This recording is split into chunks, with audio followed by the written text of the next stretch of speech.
coucou mes amis, coucou tout le monde. This is your VJ Christina Concepcion. Yan po, ganun po talaga ang tawag nila sa akin doon.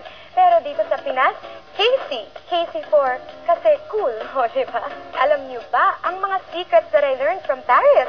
Marami yon, and today share ko sa inyo ang top 5 pleasures and treasures of Paris na dapat yung malaman at hindi mamiss sa Paris dahil sila ay talagang walang pa-Paris. At para ganahan agad kayo, uunahin ko na ang napakasarap and world-renowned French cuisine served a la carte at number 5. Looks good, tastes even better. Ganyan ko i-describe ang Parisian cuisine.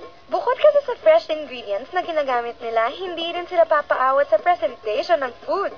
Yun nga yung sinasabi nila na hindi siya hit or miss sa Paris. Mostly hit. Kailangan masarap talaga yung food na sinaserve nila dahil masyadong marunong yung mga taong kumakain. From food, pumunta naman tayo sa paborito ng marami, and you can find only the best of it in Paris.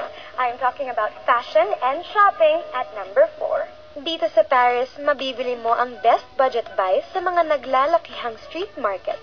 Pero kilala ang Paris sa mga fashion houses o famous designer brands na nasa Avenue Montaigne and Rue Saint-Honoré. The first mall sa buong mundo is nasa Paris.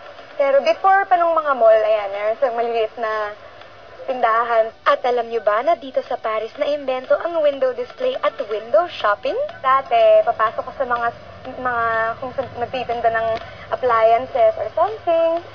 Pag tinignan mo, tatanungin mo lang si Manong Tol. Manong Tol, meron ba kayong pako dyan? Meron silang ginawang displays, which became later on window shopping, which became later on department stores. Oh, diba? Ang galing! But there's more to fashion and shopping dahil sikat din ang Paris bilang center of the arts sa buong mundo. Kaya naman, at number 3 in my countdown, ang nakakalunod sa ganda at yaman na arts and culture scene sa Paris. Gosh, as in, nalunod talaga ako. Grabe. Museums, theaters, and century-old churches gaya ng... Hello, friends! Nasa harap po tayo ng Notre Dame Cathedral or Our Lady of Notre Dame Cathedral. Nandito po tayo sa harap ng napakagandang Gothic style na church na ito.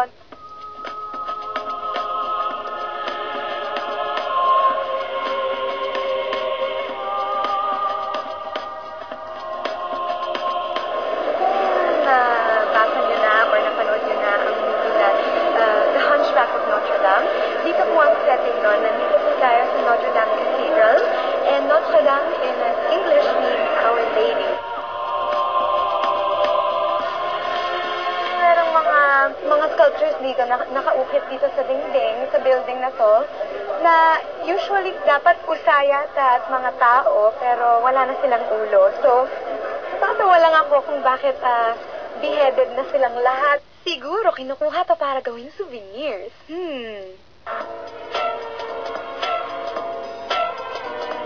Natatandaan niyo ba ang scene na ito from the movie Da Vinci Code? Dito yan sa Louvre Museum. Sa dami ng museum sa Paris, ang Louvre ang pinakamalaki at dito nakadisplay ang Mona Lisa ni Leonardo da Vinci at iba pang work. Sa dami ng mga turista na bumibisita sa Paris, lalo na kapag ganitong summer, there's a more relaxing way para makita ang city, ang Bateau Mouche. Nandito ngayon tayo sa isang cruise called Croisière Bateau Mouche, and this is the River Seine. So ito yung ilog na naghahati sa buong Paris. From here, makikita din ang buong city ng Paris pero sa iba namang perspective kasi nga we are viewing it from the River Seine. Ang daming turista, karamihan sa kanila ay Japanese or Chinese. Meron din mga Pilipino paminsan-minsan and mga French na galing sa ibang area ng France. Tingnan niyo, train station lang siya dati. At ngayon, ay isa na siyang museum. Siguro nagtataka kayo, bakit may Statue of Liberty dito sa Paris? Actually, ang Statue of Liberty na nakikita natin sa New York ay gift of friendship ng mga taga-France sa mga Amerikano. Pero ang nakikita nyo ngayon ay isang replica ng original statue na pinatayo naman ng mga Americans living here in Paris. Maganda rin yung cruise na to kasi makikita nyo lahat ng main tourist attractions, main monuments. Maswerte tayo hindi umuulan ngayon. And hindi masyadong maaraw. Ciel avec toi. And landing on number 2, walang iba kundi ang super rich na history ng bansang France na buhay sa buong Paris. Thousands of years of history all packed in one beautiful city. History lessons coming up. Ang Arc de Triomphe ay pinagawa ni Napoleon Bonaparte noong 1806 para ipagdiwang ang kanyang mga tagumpay sa gera. Sa loob nito ay may museum kung saan nakalibing ang isang unknown soldier. At dito naman sa Les Invalides matatagpuan ang tomb ni Napoleon Bonaparte. Nasa loob ng complex na to ang Military Museum kung saan matatagpuan ang mga lumang weapons na ginamit ni Napoleon Bonaparte.